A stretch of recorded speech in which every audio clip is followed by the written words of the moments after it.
Hey, this is Rick Kasalich, injury specialist from exercisesforinjuries.com. In today's video, what I wanted to go through is how to cure knee pain after a workout. Now, the first thing that you end up doing is I would recommend icing. So you just end up icing your knees or knee for a period of time. And what I would start off with is 5 minutes. I would get a bag of ice or some frozen vegetable like peas or carrots or corn, put a towel, wrap a towel around it and hold it on your knee for 5 minutes. And then after that, see how your knee ends up feeling. Does it feel better or worse? What we want to do is focus on better. And then you can progress that from the 5 minutes to 10 minutes up to 15 minutes. And that just ends up helping with any inflammation that you end up having in the knee or knees. And it also ends up helping when it comes to manage pain. Now, when it comes to exercises that you can end up doing that'll end up helping with the knee pain that you've gotten after your workout, what I would start off with is foam rolling out the thigh. And I'll get Andrea to demonstrate. So you end up using a foam roller. This is a 3-foot foam roller. You don't need to use specifically a 3-foot foam roller. You can end up utilizing a lot smaller 1-foot foam roller.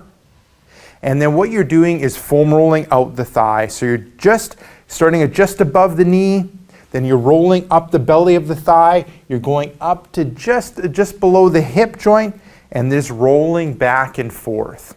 Now when it comes to sets, reps, time, and intensity, sets I'm just going to get you to do 1.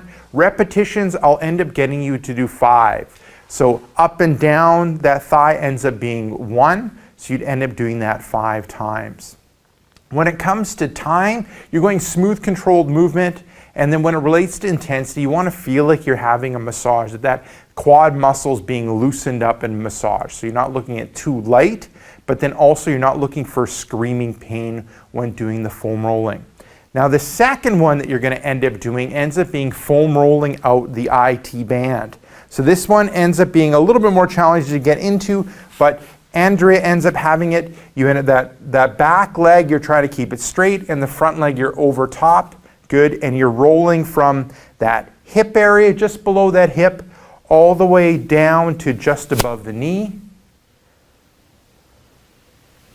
Good. Perfect. So with this one and the one before, what we are doing is we're working on tension within the muscle, trying to decrease that tension in the muscle, and also decrease any trigger points or bundles of tissue, muscle tissue, that ends up being overactive. And why we want to end up working on this is decreasing that tension in the muscle ends up decreasing the stress or pull that muscle is having on the knee. So we've loosened up the thigh, we've loosened up the IT band, and then with that IT band, the foam rolling of the IT band, what we're looking at when it comes to sets, reps, and time, set is 1, repetitions ends up being 5, time ends up being smooth, controlled movement up and down, as you saw Andrea do, and then when it comes to intensity, you want to feel like you're getting a massage. Once again, not too light, not screaming pain, in the middle where it's kind of like a little bit uncomfortable, but you really feel like the muscle's being worked and loosened up. So those are the first 3 things. Now the 4th thing that I would end up recommending that you end up doing is doing a quad stretch. So you can do this in standing and then bring the heel towards the seat.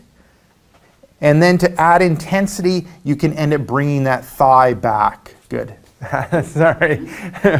Okay, we got the right idea. So, I mean, ideally, when it comes to quad stretching or single leg stretching, I will end up usually having a chair here, and usually you end up grabbing the chair and doing the stretch, or you can end up utilizing a wall. But you got the idea. We're looking at stretching out the quads in order to add to that effect of loosening up the muscles, so there's less pulling on that knee joint and leading to more pain.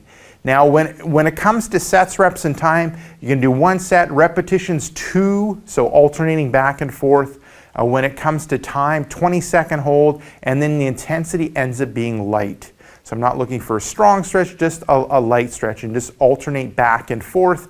and look at putting your hand on something like a wall or a chair, because we want to really focus on the stretch. Now, with some people, the quad stretch will be too much for their knees. It'll end up being painful. And if the quad stretch ends up being painful, then cut it out or decrease how far you end up stretching that quad. So instead of bringing it all the way to the heel towards the seat, you can decrease how much you end up bringing that heel towards the seat and see if you still end up getting a stretch in that quad. Now, moving on to the fifth thing, I'm going to get you to a standing hip flexor stretch. So you're taking a step forward, a step back, front foot is flat, you're on the ball of the second foot, you're tightening up the abdominal area, you're tightening up the glutes, bringing your hips forward, and then you're looking for a light stretch in the front of the hip, and it'll also end up carrying throughout that thigh area. And what I recommend that you end up doing is, just like the one before and just like the foam rolling ones, that you end up doing it on both sides. So one side might be the side that ends up having the pain, but I recommend that you end up working the other side for preventative reasons, and also it ends up giving that injured side a bit of a break from exercise, which with exercise it does end up putting stress on the joint, and we want to give it a little bit of a break by working the other side.